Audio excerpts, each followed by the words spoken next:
मोठे नमस्कार, रामकृष्ण हरी. माझ्या चॅनलवर तुमचे स्वागत आहे. माझे नाव लक्ष्मी. आज मी तुमच्यासमोर भगवद्गीता अध्याय सारांश घेऊन येत आहे. भगवद्गीता अध्याय 2 सांख्ययोग. अध्यायाचा सारांश. भगवान कृष्ण आधी अर्जुनावर रागवतात. ते विचारतात की अर्जुना, तुला आत्ताच हे काय झाले आहे? श्लोक 29. अशा अयोग्य वेळी तुला हे कसे काय सुचले आहे? तू युद्धभूमीतून पळून गेलास असे लोक म्हणतील. यासाठी तुला खूपच अपमानित व्हावे लागेल.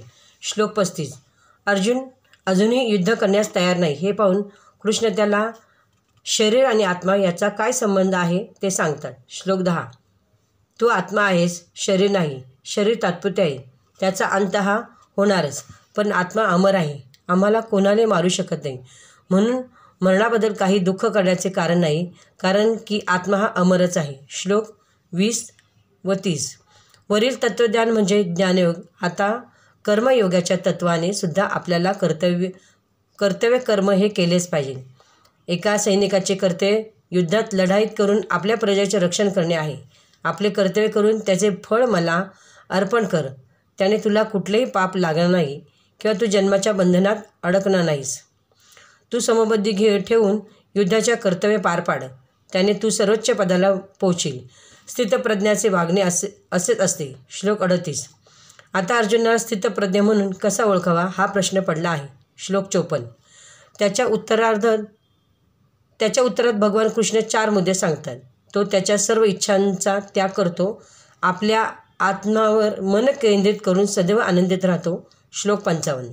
सुख आणि दुःख समानच मानतो. लोभ, भीती आणि क्रोध यापासून मुक्त असतो. श्लोक 56. तो आसक्त असतो. चांगल्या किंवा वाईट गोष्टीपासून त्याला आनंद किंवा दुःख होत नाही. त्याचे मन स्थिर असते. श्लोक 57. कुठल्याही धोक्याला पाहता क्षणिक त्याची सर्व इंद्रिये त्यापासून दूर होतात. जसे श्लोक 58.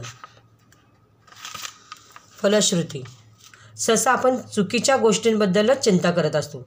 तू आत्मा आहेस, शरीर नाही. तुझे सर्व प्रश्न तुझ्याबरोबर शरीर, मन आणि बुद्धीशी संबंधित आहेत.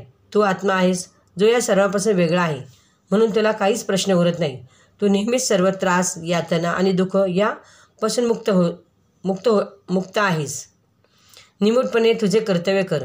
यश किंवा अपयशाची चिंता करू नकोस. फळ मिळणे तुझ्या हातात नाही. फळाची आसक्ती ठेवू नकोस. गुरुला शरण जा. स्वधर्माचे पालन कर. स्थितप्रज्ञाचे गुण आत्मसात कर.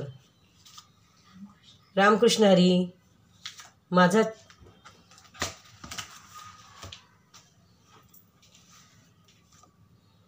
रामकृष्ण हरी. तुम्हाला आवडला असेल तर तुम्हाला हा व्हिडिओ परत करायला तेवढं तू हे कट करते.